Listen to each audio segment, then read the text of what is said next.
Joe Leigh here for Seconds Out. Delighted to be joined by Ben Shalom again.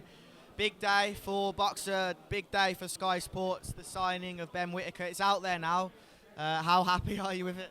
Yeah, delighted. I mean, we've made it clear we wanted to invest in the younger stars in the future, and we've signed obviously Fraser, Lauren, Karis, Adam Azim, so many also rough diamonds, and Caroline, and Ben Whittaker was a star that we saw maybe 2 years ago when he was first on our radar, or even before we got the Sky contract, and he was the one that we were like, we've got to do it. And yeah, just delighted because it's been a hard battle. There's been a lot of promoters, not just in the UK but in the US, wanting to get him, and we had to sort of explain our vision, and we had to show where he could go in the sport and where we thought he could go, and in the end we got it over the line. So brilliant.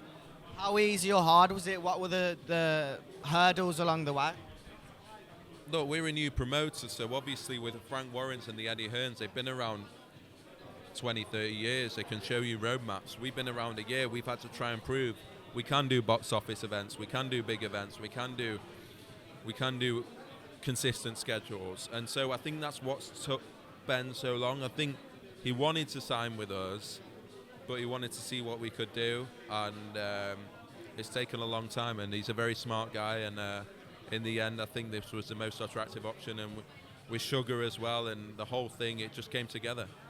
How good does it feel to you on a personal level, knowing that boxers, on a personal level, how good does it feel knowing that boxers can come to you and now plan out their career and know that you have a good enough platform?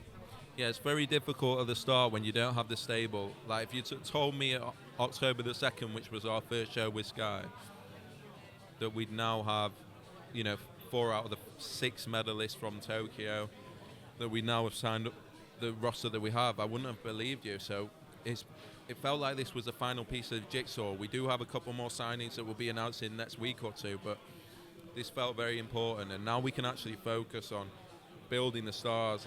It doesn't matter how good we are and how good our shows can be.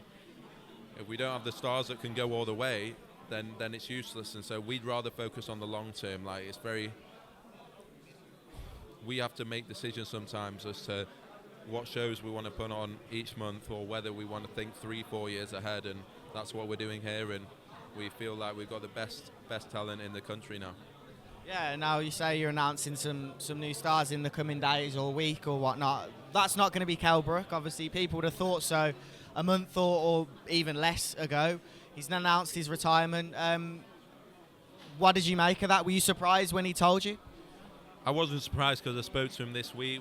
He asked us to look at options, but he's a special guy, Kell Brooks. Yeah, it's just the best guy I've worked in boxing with, genuinely. Such a genuine guy, but also a hero of mine. I grew up watching him. That Kell Brooks, I think for people in my generation, and probably yours as well, Kell was a man. Kell was a man, and he was so talented, and because he was human, and he made bad decisions. I'm just glad we gave him the night that we did, and I think that's what's given him peace to make that decision. And yeah, it's definitely the right decision. He could have had other options, but I am very, very happy he's made that decision, and very happy for his family, and just blessed to be part of that amazing career that he had. Yeah, definitely, like you were saying, coming out to all of the lights, all of the things we remember to, especially on that last fight against Amir Khan. Do you feel as if, as you were saying, you're kind of happy with the decision he's made? That's the perfect way to go out? It's the perfect way. He's had an amazing career. I remember Sean Porter out in the States, and he won his world title, but then he has made mistakes as well. Not mistakes, but from a decision. I genuinely believe Kell Brooks was the most talented fighter of his generation. He didn't get the opportunities that maybe he deserved.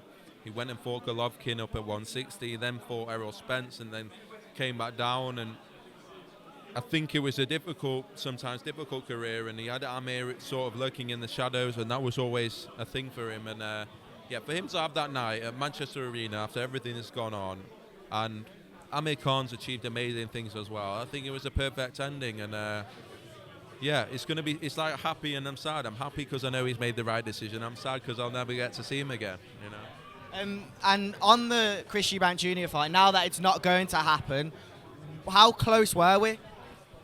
Look, the weights have been agreed, but I think there was there were too many arguments around commercials, and in the end, it's not a good fight for Kell coming up to two weight divisions. So he doesn't need to do it unless it's absolutely bang on. And in the end, it dragged on, and I'm not blaming Chris for that. That's definitely not Chris's fault. He's got a team behind him, and Chris does want world titles. So in the end, it didn't make sense for either party. I think Chris does want world titles. I think he does want the active fighters, and I think that's what we'll see next. Okay, quickly on Canelo, this past weekend obviously lost to Bivol at light heavyweight.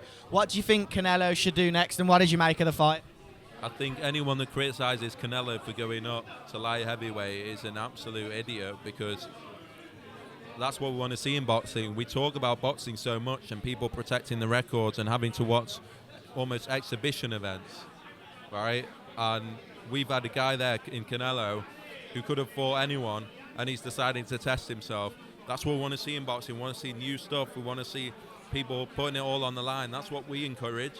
And I think he's an absolute legend of the sport. I think anyone that criticises what he did, anyone that starts saying he's made a mistake, doesn't understand that elite guys want to test themselves in elite circumstances, and we should commend him for it. And we got to see how a bigger guy always beats a little guy. And that's all I think we saw. Okay, back onto Sky Sports, back onto Boxer. June 11th, Riakporhe will face Turkey. This time it is, June 11th. It's happening though. Yeah, Riakporhe was one of our first boxers, and we promised him we'd get him to a world title. We're very close. We've taken him all the way. We know he's got explosive power. Turkey will be coming to try and nullify that. And he's got to get through it, and then we want to make the Makabu fight, and we're already discussing that. It's a big night. We've got Lauren Price debuting, again, maybe the most talented female from the Olympics, most decorated we've ever seen in the amateur game, and so it's exciting to have her debuting. Vidal Riley's out. Congo steps up against Formella, who's only ever last took on Ben and Sean Porter, and we think Congo is an elite fighter and is, just needs his career kick-starting. And yeah, Chelly Brown, two of our guys going at it. It's what you want to see, and it should be a big night on June the 11th. Now, obviously, we've spoken about Ben and his star power of the future. What do you see in Vidal? Obviously, he's had that fight before. It was a good fight, but how do you see the promotional side of Vidal, and how do you plan on promoting him and marketing him? I guess that's Sky's job partly, but it is. But Vidal Vidal's numbers are like nothing we've ever seen from someone that's not even near titles yet, and so it's exciting. I think every time that he comes on a show, he brings big numbers, and we're going to look. He's a very talented boxer as well, done extremely well in the amateurs, so we think he can do really well. He's got a great team behind him. He's ready to step up. And we think Vidal is a future guy in the cruiserweights. We've got a lot of cruiserweights. He's going to be looking at that coming through, and really excited. I think the key with Vidal is just to making sure he gets the right test. He was out the ring for a while, from about 21 to 22. He's still only 23 years old, and the numbers, as I say, that he brings to shows is incredible. One more thing, what's stopping Shields Marshall from happening? It still hasn't been announced. I think, first of all, Taylor Serrano, amazing promotion. Thought it was fantastic. Really enjoyed it. I said to Lauren, I said to Caris, I said to Caroline, that's where you need to be. That's where you can go now. They actually can see it. They've got the vision. We want to go beyond that. And those girls, those women, they'll be looking at those nights and wanting to be a part of it. And Shields Marshall. That's a serious fight. That's one. Both terms are agreed. Everyone's agreed. We're just working out the date, making sure it's perfect. Again, we saw what Taylor Serrano did. Shields Marshall, UK v US. Massive historic rivalry between the two. It's a really unpredictable fight. We think it's going to be absolutely massive, and we just want to get it right, and we want both fighters to be comfortable with the date that we decide on, and hopefully we can announce it in the next week or two. But the fight's done. It's just about making sure it's in the right place at the right time for both of them. What dates are you looking at? We were looking at early July. We're now looking at a bit later. Again, just to make sure both fighters have got what they need to do done, and they're ready to go. All right, thanks again for your time, Ben. Appreciate it.